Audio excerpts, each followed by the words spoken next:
So, Season 3 of the Boondocks. I have a lot to say about this season. Much more than I thought I would going into making this video. Season 1 of the Boondocks had a large focus on great evocative storytelling and a critical and satirical eye towards black culture, as well as how the world at large viewed black culture. Season 2 took a huge step back from the layered and nuanced messages from Season 1 and focused mostly on the satirical and over-the-top comedy elements of the show.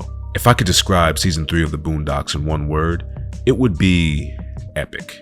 So many of the episodes have a grandiose, larger-than-life quality to them that's kind of hard to explain if you haven't seen it for yourself. If the Boondocks can be counted as an anime series, then Season 2 felt like a really funny filler season that kind of got away from a lot of the core elements of the series. One of the biggest core elements being a large focus on Huey's arc of trying to be the hero that nobody seems to want. Season 3, in a certain way, feels like a return to form and a return to Huey's story. They also brought back moment-specific background music and a real score, and different from Season 1 though, the music feels much more dramatic and orchestral, I guess.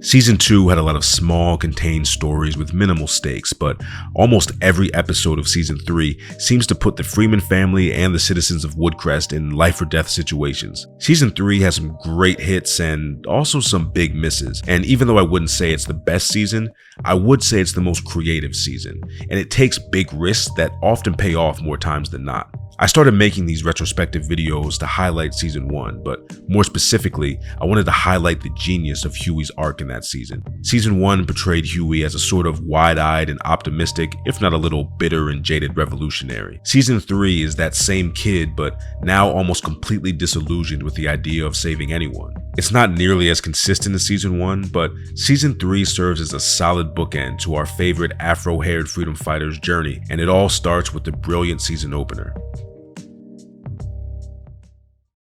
The first episode of Season 3 is legitimately one of the best season opening episodes I've ever seen. It's actually so good and so perfectly parallels the Season 1 finale, The Passion of Reverend Ruckus, that a part of me wishes it was actually the Season 3 finale instead of the opener. The episode is called It's a Black President, Huey Freeman, and the plot is that the famous German documentarian Werner Herzog is making a documentary about the 2008 presidential election, and more specifically, how black Americans feel about the prospect of a black president. He eventually comes to Woodcrest and finds the Freeman family and all of their crazy neighbors and decides to zero in on them as the subjects of the film. Granddad, Riley, Thugnificent, the Dubois, everyone is gleefully excited about the future of America with Barack Obama as president.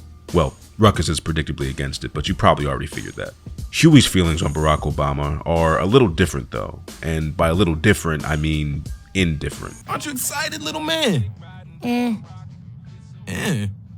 What's supposed to mean? Despite his race, Huey doesn't see Barack Obama as much different than any other white president who came before. He may not be the incompetent moron that George W. Bush was, but to Huey, he's not the black messiah that people are praising him as either. When the black community catches wind of Huey's indifference toward Obama and his lovely family, Huey becomes public enemy number one, which leads everyone, including Granddad, to denounce him. Huey makes a plan with Uncle Ruckus of all people to flee the country to avoid what Huey says will be the end of America. But Huey's great plan is once again foiled before it can even start because Ruckus gets nabbed by the FBI for terroristic threats, so Huey couldn't get a ride. Granddad, Riley, and the rest of the people of Woodcrest slowly realize that Obama may not be the hero that they thought he would be, and the episode ends with pretty much all of them feeling disappointed and betrayed by Obama's empty promises of change. I remember 2008.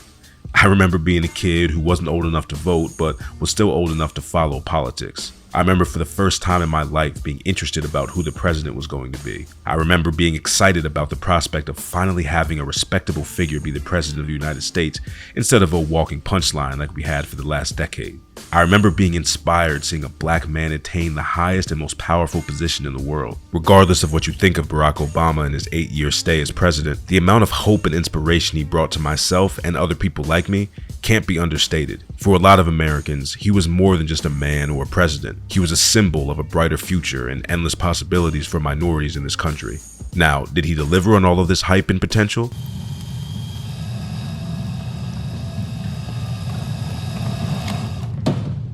How about no? No.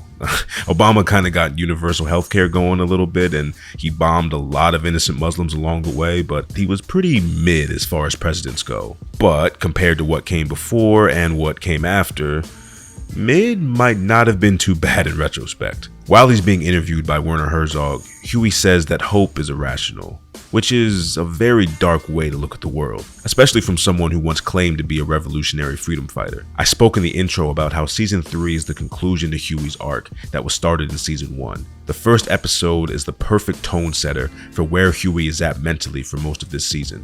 What's the point of talking if nobody ever learns? He basically has given up on saving people. He's grown tired of fighting the losing battle of trying to inspire change in people who simply do not want to change. With every interview from Werner Herzog in this episode, you can see and hear the blind optimism and shameless ignorance that hopeful people speak with when it comes to Obama and the idea that America could change overnight by electing a black president. As Werner Herzog says in the episode, this is the danger of too much hope. An important figure inspires one group of people to rise up based on ignorance, and this causes a dissenting group to be inspired by another important figure, which then inspires another group, and so on, back and forth until one day the dam breaks and all hell breaks loose with it. If there's one thing I've learned about the Boondocks after all of these years, it's that the show is amazing at predicting the future. But just this once, I'd like the whole end of America thing to not come true. At least not yet. I just started making money from this YouTube and I'm trying to eat, baby.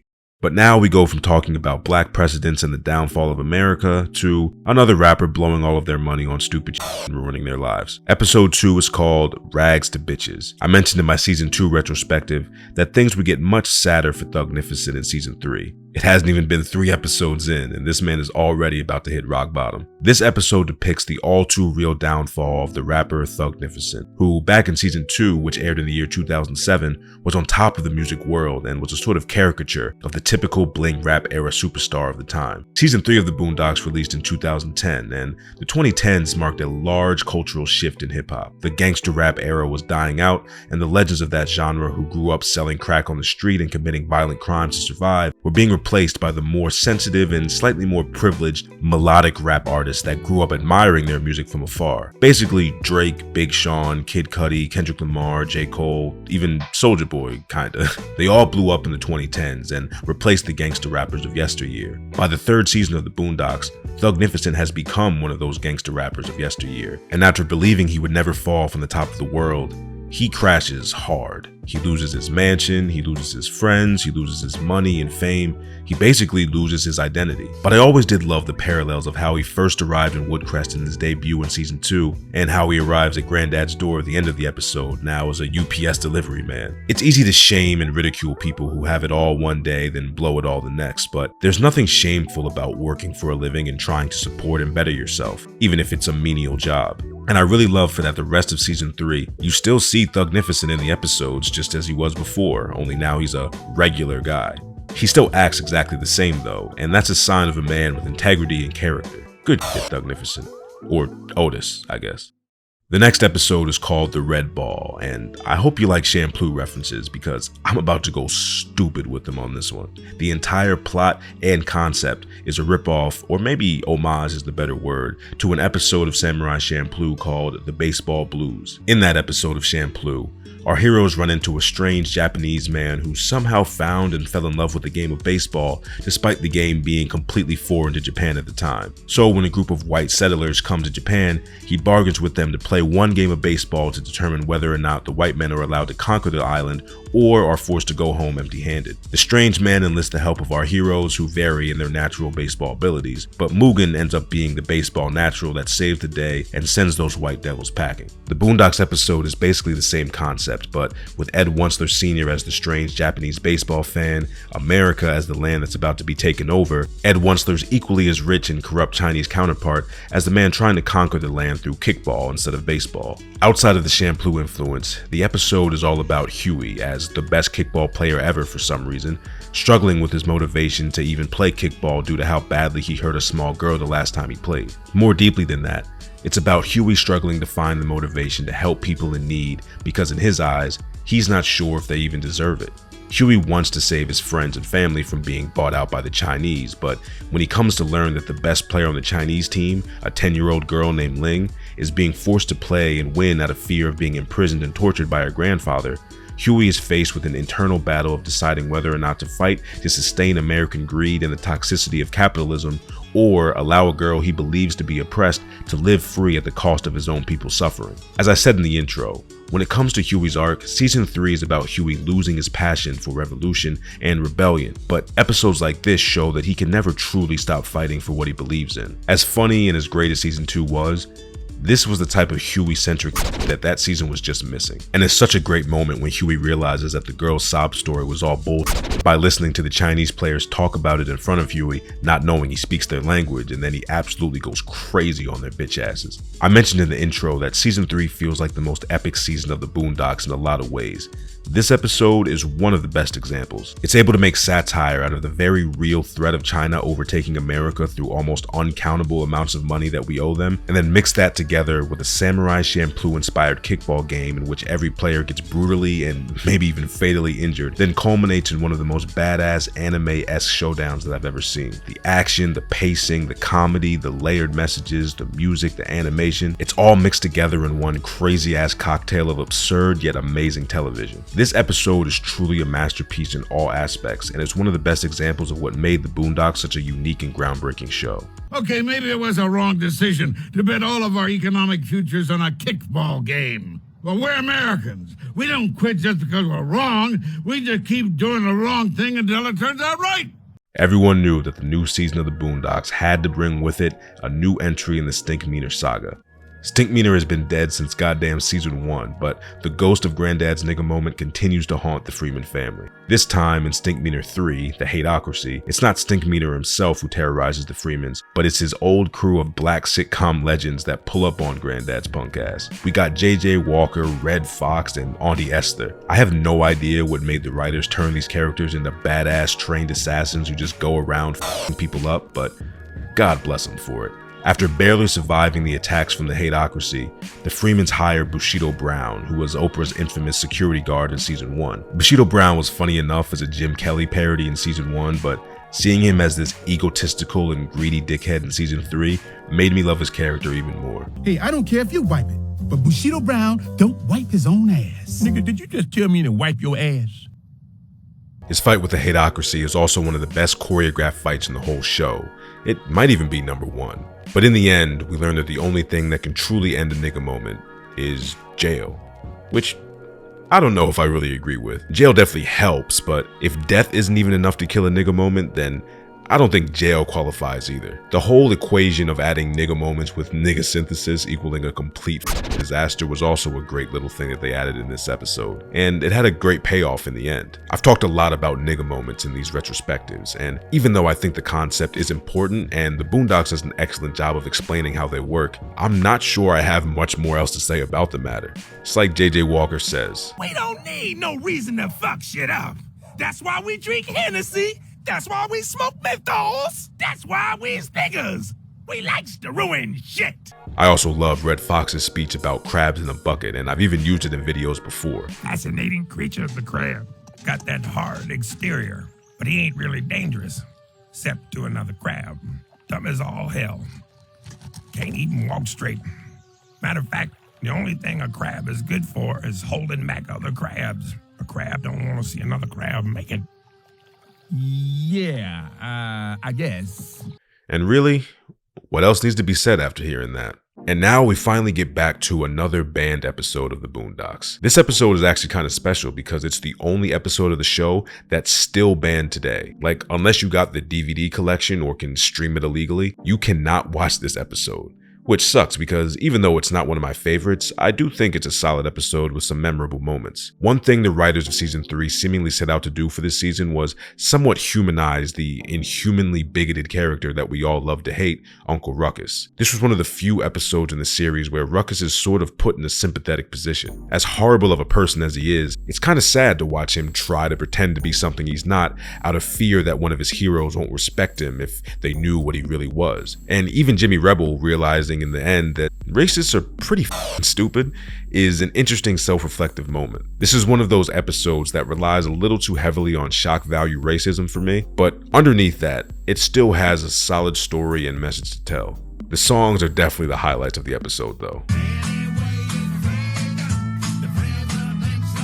The next episode is called Smokin' with Cigarettes, and it's a great homage to a few different movies. It's also another episode that was inspired by a viral clip on the internet, like the S-Word episode from season 2. The episode is all about Riley and his new friend Lamilton. Lamilton is based off of a viral video of a little pudgy black boy who got on the news for crashing his grandmother's car on a freeway after taking it on a joyride. My grandma called because I got mad at my mom, and then I suddenly had my friend come in and he smokes with cigarettes. The writers took his hilarious lines about doing hood rat things with his friends and turned him into a Michael Myers-esque sociopathic demon child. And of course, him and Riley become fast friends. But the more Riley hangs out with Lamilton and gets in trouble with Lamilton, the more he realizes that Lamilton is a little too bad of a kid. And when a miscommunication makes Lamilton think Riley snitched on him, the episode goes from a Michael Myers parody to a Juice parody, with Lamilton hunting Riley down like Tupac did Omar Epps. The episode ends with Riley and Lamilton fighting on the roof of the school, and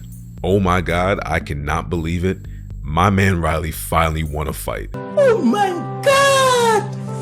Wow! Oh my god! This is actually huge for him because my boy was like 0-5 before this moment. This episode's message about having a friend who drags you down with them is kind of dope. Like, I think we can all relate to that friend we had as a kid or maybe even as an adult who we knew was into some shady but despite knowing that hanging out with them always meant trouble, it was hard to break that bond because that was low-key kind of exciting. This episode is also another great example of that epic build-up and pacing that this season does so well. Hey, what's going on here? What's going on over there? Oh, just two niggas killing each other. Proceed.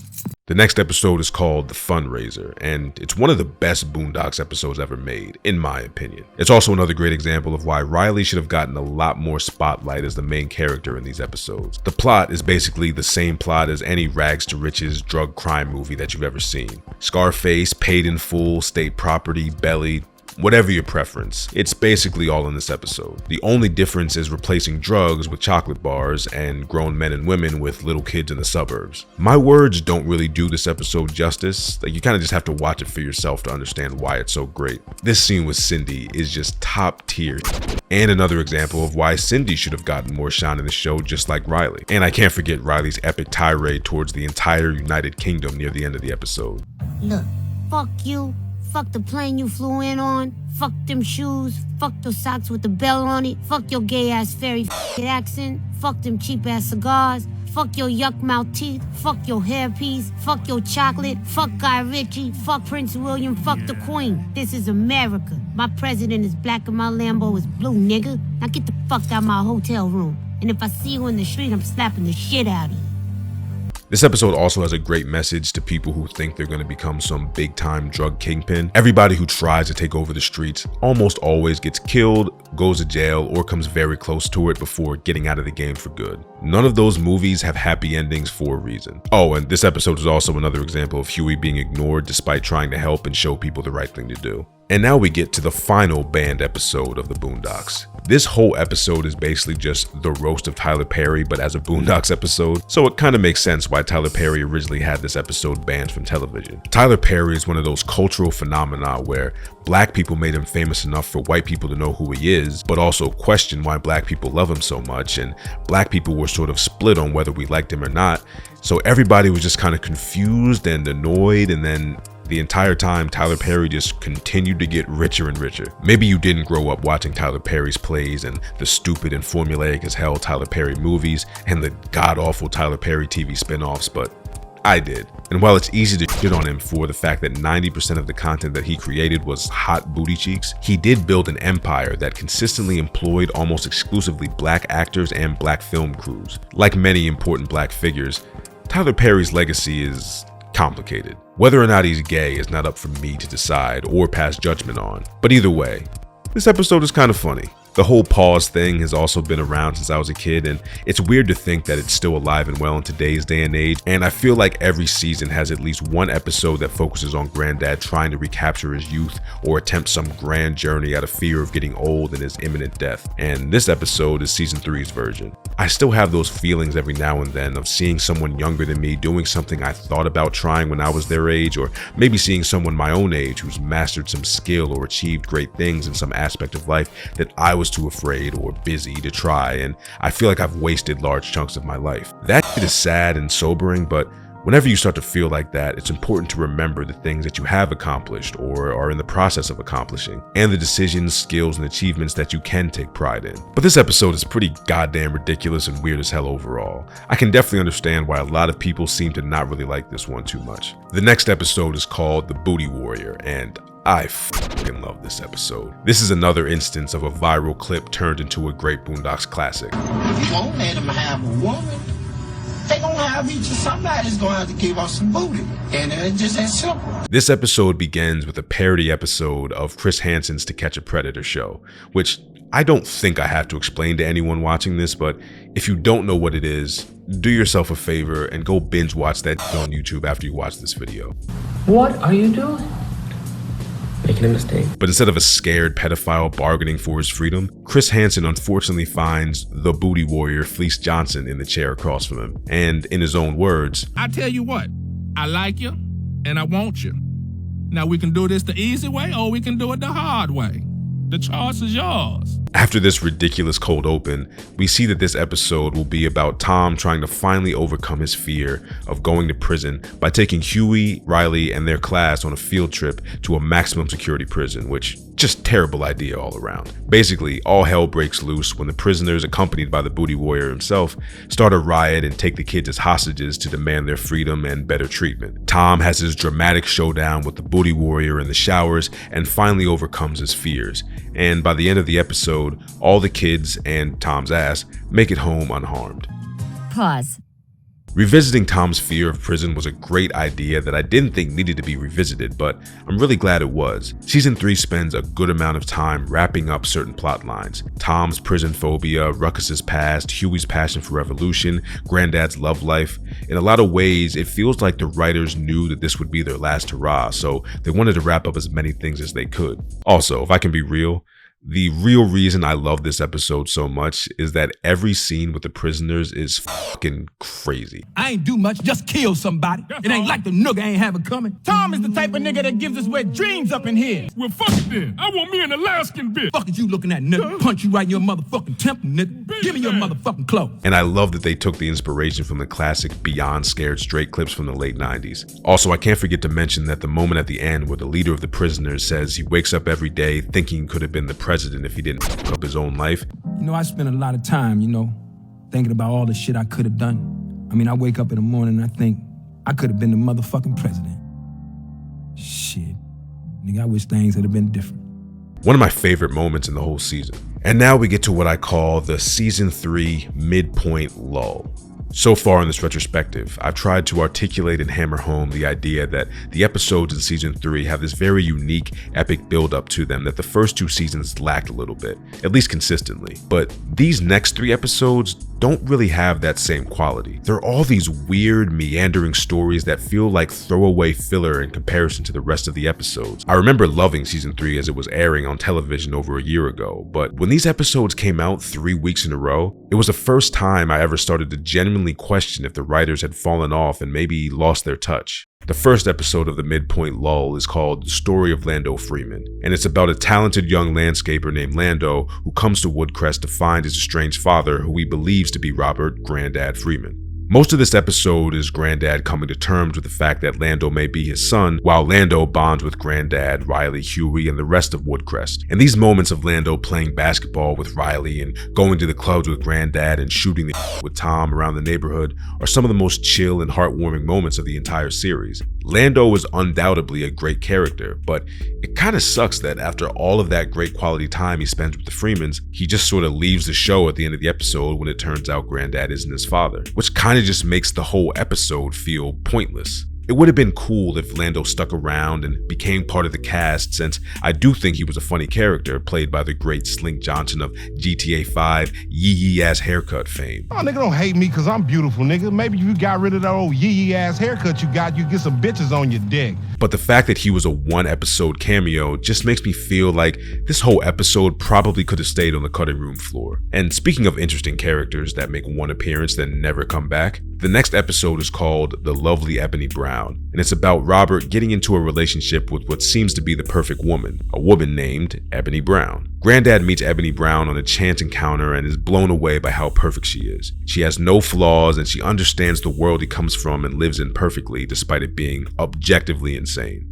Ebony Brown is so amazing that she even makes Uncle Ruckus fall in love with her as well. Everything with Ebony goes well at first. Much like Lando, the rest of the family all bond with her and we get some great moments of her winning people over, but unfortunately, Granddad, like many of us, can't mentally handle what comes with being with a woman of that caliber, and he slowly devolves into a jealous, obsessive dickhead and ruins the perfect relationship he so badly wanted all of this time. With the full context of Granddad's love life, watching him once again lose a woman he thought could be the one is actually pretty heartbreaking. It's no secret to anyone who has watched my other Boondocks videos that I really love the season 1 episode, Guess Hoes Coming to Dinner, which was all about Granddad falling for a prostitute named Cristal, then being heartbroken when she chose a life on the streets over him. The Lovely Ebony Brown is sort of a bookend to Granddad's arc of trying to find a woman to be with, as this is the last time in the true Boondocks that we ever see Granddad romantically involved with a woman. I recently read a comment from a black woman on one of my past Boondocks videos about why she doesn't enjoy the show because there are little to no positive representations of black women on the show. And when I thought about it, I kinda had to agree with her. Ebony Brown is an anomaly in the Boondocks, not just because she's a perfect woman, but because she's not a completely negative stereotype of black women. Perhaps the greatest flaw of the Boondocks is its poor representation of black women overall. And I don't mean that black women have to be represented as flawless, perfect beings of stability and intelligence, but there is not one member of the main cast that's a black woman. Jasmine is a little mixed girl, Tom's wife Sarah is a white woman, and every other recurring character is a black or white man or child. Some of the funniest people I've ever met in my life have been black women. Some of the weirdest and most interesting people I've ever met in my life have been black women. Some of the most scary and inspirational people I've ever met in my life have been black women. Yet in a show that dissects and satirizes the world through a black lens, there is a shocking lack of any of these kinds of black women. Even Ebony Brown is more of a representation of Boondocks fans who get the show rather than being just an interesting black woman. I love the Boondocks, and I think it's an amazing piece of groundbreaking art, but that doesn't mean it's perfect and above critique. Oh, and the episode overall is okay, I guess. It's kind of got some funny moments here and there, but other than that, it's actually pretty forgettable, all things considered. And then the next episode is Mr. Medicinal, and this episode's kinda... That shit is a 2-pack of ass. The fuck are you talking about? That shit stinks. Yeah, I expressed how I feel about this episode in my tier list video where I ranked every Boondocks episode from best to worst, and I actually got a good amount of pushback on my negative opinions toward this episode.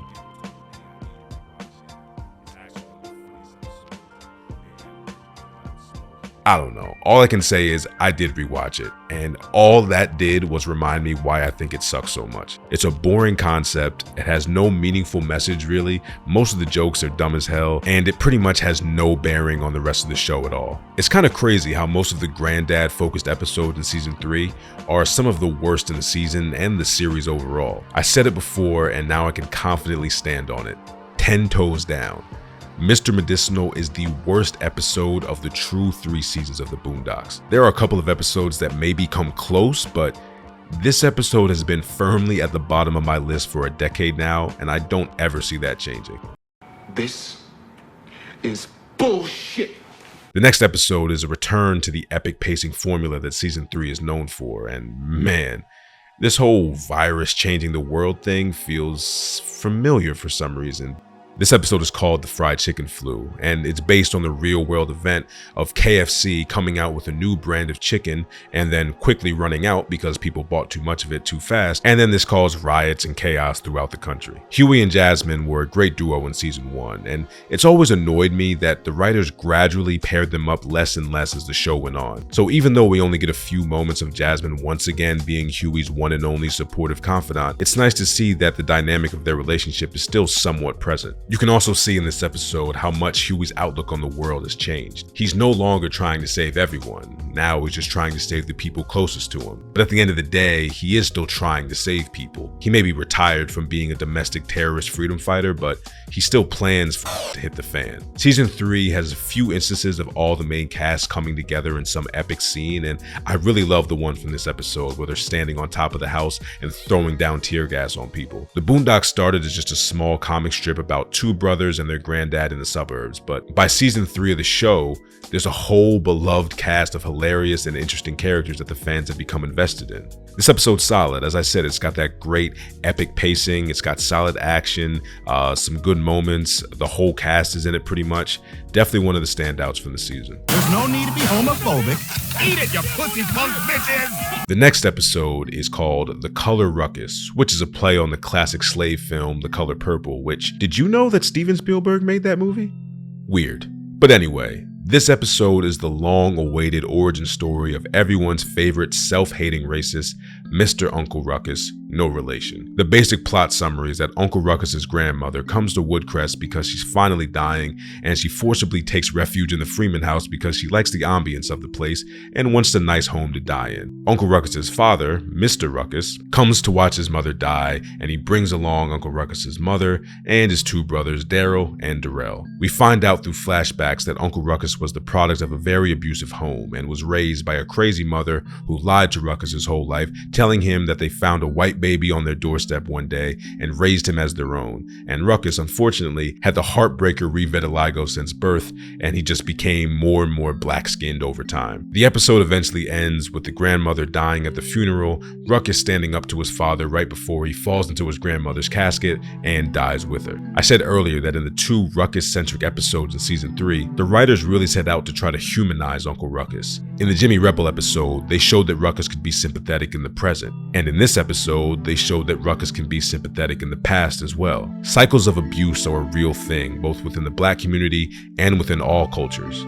Hurt people, as the cheesy saying goes, but cheesy as it might be, it's definitely still true. It would take insane levels of abuse, trauma, and indoctrination to create a monster like Uncle Ruckus, but a lot of times in the real world, it can take far less abuse, neglect, and manipulation to turn impressionable children into broken and destructive adults. All that being said, this scene is still somehow indescribably hilarious to me.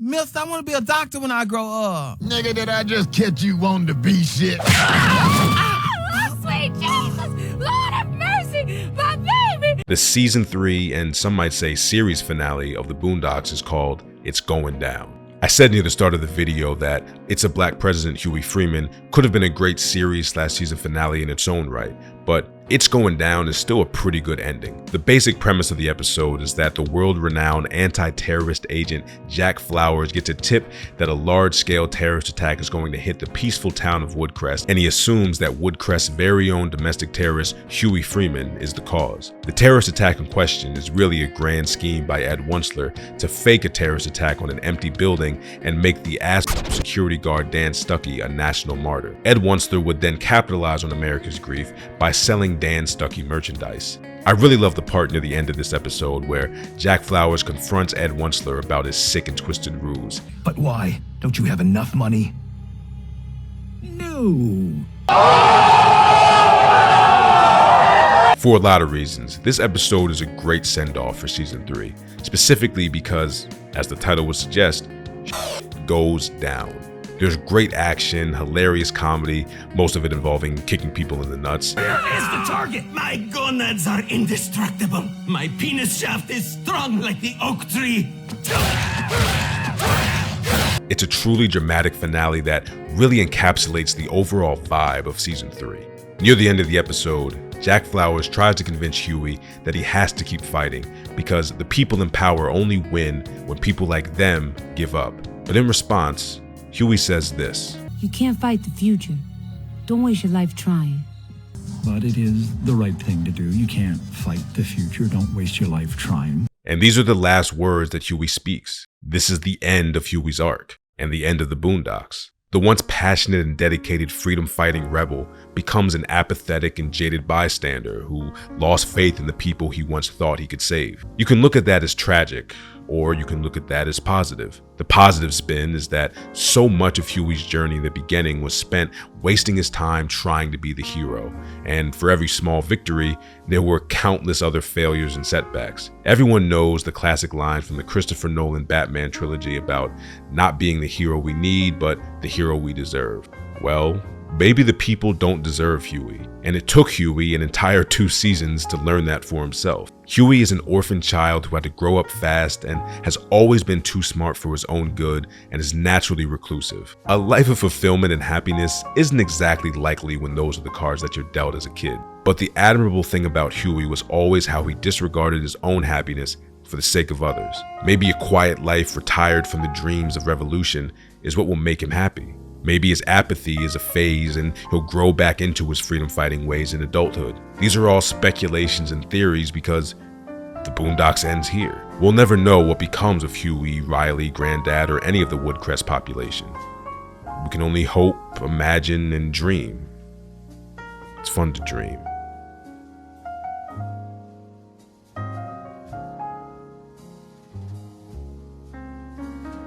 Oh shit, now I have to talk about season 4. Fuck.